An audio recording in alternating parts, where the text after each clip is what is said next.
大家好，欢迎收看维森数码生活，我是瑞克。在等待1个多月之后呢，我们终于是收到墨尔本的第一批索尼 A7S3 的现货。那今天我们就针对它的视频功能进行一个上手测试，同时测试还有佳能 EOS R5 和 R6。好，让我们正式开始。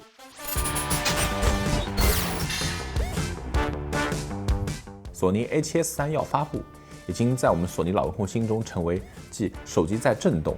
我能反杀，他喜欢我，人生3大错觉后第4大人生错觉，就是在我们都以为索尼已经把 S 系列吃掉的时候，他终于在2020这个魔幻的年份发布了索尼 A7S3，时隔了5年左右的时间了已经。新的 S3 和 R4 的外观设计是差不多的，最大区别就是背后这一块 LCD 变成了反转屏，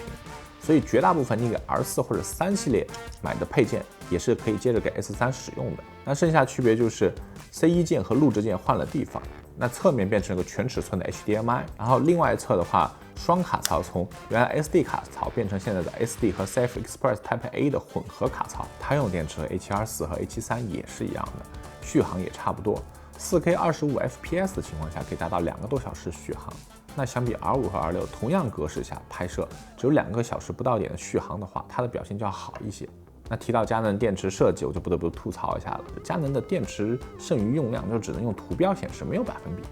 所以你就只能到菜单里面打开电池信息才能看到你的电池剩余用量。所以在有些时候你的电池没带够或者电池快用完的时候，你就得反复进菜单查看这个电池剩余用量，这非常头疼啊！没电，头疼时候怎么办？吃头疼片头就没那么疼了，对吧？那说到菜单呢，索尼这次全新设计了整个菜单，从之前的横向布局变成纵向布局，然后你在2级菜单的选项时能看到3级菜单子选项，并且视频和照片模式的主菜单是相对独立的，这点的话大大提升用户体验。除了新的菜单，这次 S3 还搭载了全新的混合自动对焦系统。那数据我就不多说了，我们直接来看和 R5 的对比。首先我们看白天室外的对比，因为 R5 和 R6 我们之前测过基本没什么区别，所以在这里就只放 R5 和 S3 的。2台机器搭载的自动对焦系统都是最新的。打开人脸识别，我们把灵敏度和速度都调到最高。R5 和 R6 用的是 EF 口的 2470F2.8，A7S3 用的是适马 2470F2.8 进行测试。可以看见，在光照充足的时候呢，2台机器都能一直锁定你的脸，就算是转过身去也能继续跟焦。那3台机器在一些极端环境下的自动对焦我们也测了一下，表现也都相同。在过曝3档以上、欠曝5档左右的时候，人脸对焦还能正常工作。看评测我们可以说，3台机器自动对焦对于日常拍摄都是非常堪用的。那通过这个不是特别严谨的测试呢，我们可以看出来 ，R5 和 S3 对于果冻效应的抑制呢是非常棒的。那 R6 的话，因为价钱摆在那儿嘛，所以只能拍摄的时候稍微小心一点了。好，为了尽可能科学测试呢，我们把 R5 和 S3 装到了一起，然后模拟一些日常使用的场景，来大概看一下它的防抖有没有区别。那我们都没有开启主动防抖，也没有做后期防抖。防抖来看的话 ，R5 总体效果是要优于 S3 的，特别是在一些剧烈抖动的情况下。但是小范围移动的话，2台机器都差不多。而 S3 可以以后用后期机身记录的陀螺仪数据进行后期防抖。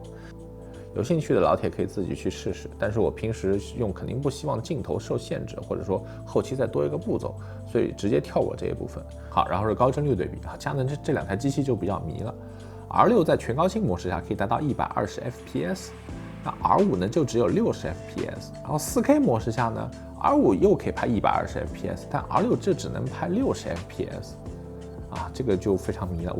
为什么不给 R5 一个全高清120 FPS 呢？那 S3 我们知道 ，4K 也可以达到120 FPS， 全高清甚至可以达到240 FPS。那这个的话就非常牛逼了。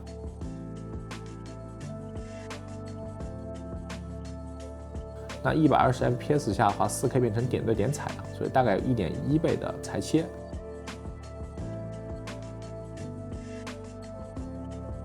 那 R5 呢 4K 120 FPS 下的话，其实也有损失，因为它没有办法开启那个 8K 超采样了，所以它整体的画质会肉一大截。而且 R5 的120 FPS 的话，只能是做成机内慢动作，它没有办法录音。那说到佳能升格，那 R5 的话，日常使用的模式的话，一般我们都是用 4K HQ 模式，但是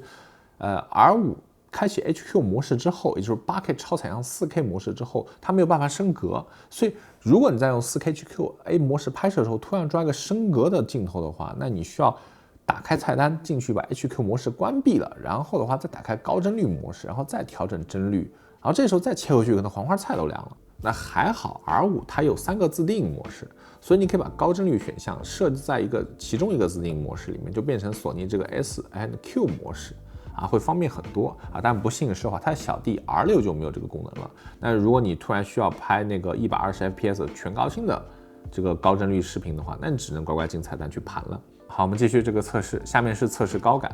其实这个测试我都不太想做了，因为熟悉索尼 A7S 的朋友都知道，这家伙第1代就被称为民用夜视仪，那佳能的高感又不是特别好，所以这种情况结果无疑是 A7S3 吊打 R5 和 R6。但是我们秉着公平、公正、公开的原则做测试，还是要看一下这个结果的。我们把3台机器机内降噪都关了，可以看一下3200以下3台机器都差不多。好，这个评测有意思的一点，在 S3 开了 S-Log3 的情况下 ，ISO 6400 R5 和 R6 的暗部要比 A7S3 要干净一些。A7S3 有一个隐藏的双原生 ISO， 虽说索尼官方并没有确认，不过这个功能还是实际存在的。不同 log gamma 场景文件设置下，这个第2档 ISO 都不一样。我们做一个简易的列表给各位参考。在 S-Log3 下第2档 ISO 是12800，可以看到12800时候的暗部比起6400时候都要干净一些。所以这一代 A7S3 如果拍摄光照不是很充足的条件下使用 S-Log， 需要提高 ISO 超过3200的话，建议直接切换到第2档 ISO 来获得一个比较干净的画面。好，那到这的话，A7S3 对比 R5 和 R6 的上集呢就结束了。下集的话，我们将针对3台机器的解像度、动态范围以及宽容度，还有过热问题进行测试，然后说一说我们在使用期间遇到一些小问题以及解决方案。如果你喜欢我们这期视频，或者觉得我们这期视频对你有任何帮助的话，请关注我们，长按点赞，一键3连是对我们最大的支持。YouTube 的观众请点亮小铃铛订阅我们，那我们下期再见。